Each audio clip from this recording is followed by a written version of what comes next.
আসসালামু আলাইকুম।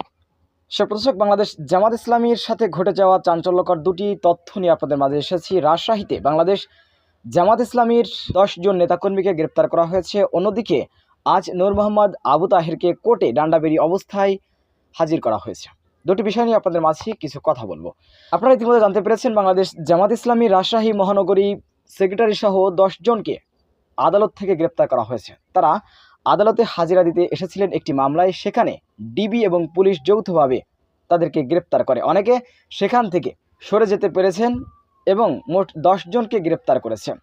জামাত ইসলামীর রাজশাহী মহানগরের সেক্রেটারি তিনি পুলিশের হাত থেকে সরে গিয়ে তিনি আদালতের কাছে বিষয়টি জানান যে পুলিশ আদালতের ভিতর থেকে তাকে গ্রেপ্তার করার জন্য বা তাদের গ্রেপ্তার করছে।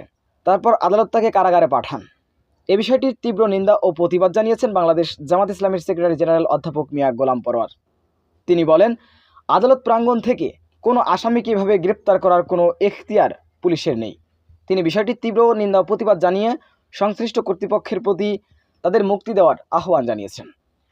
অন্যদিকে বাংলাদেশ জামাত ইসলামী এবং বাংলাদেশের সবথেকে জনপ্রিয় ইউপি চেয়ারম্যান জনাব নূর মোহাম্মদ আবু তাহের, তাকে আপনারা জানেন দীর্ঘ ১০ ঘন্টা গুম রাখার পর পুলিশ তাকে গ্রেফতার দেখিয়েছিল। সেই নেতাকে আজ কোর্টে হাজিরা দেওয়ার জন্য আনা হয়েছে। তার পায়ে ডান্ডা বেড়ি পরানো অবস্থায় ছিল। তিনি যখন নামাজ পড়তেছিলেন তখনও তার পায়ে ডান্ডা বেড়ি পরিত অবস্থায় ছিল।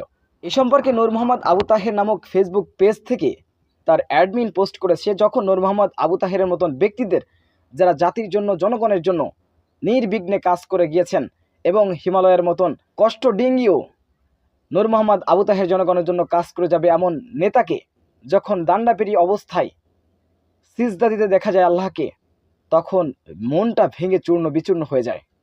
সুপ্রদর্শক, তিনি আল্লাহ তাআলার কাছে দোয়া করেছেন নূর মোহাম্মদ আবু তাহেরকে অতি দ্রুত মুক্ত করে দেওয়ার জন্য। বিষয়গুলো আপনারা কীভাবে দেখছেন অবশ্যই আপনাদের মূল্যবান মন্তব্য কমেন্ট বক্সে জানাবেন। সবসময় সত্য নির্ভেজাল তথ্য পেতে আমাদের চ্যানেলটি সাবস্ক্রাইব করে আমাদের সাথে থাকুন। আসসালামু আলাইকুম ওয়া রাহমাতুল্লাহি ওয়া বারাকাতুহু।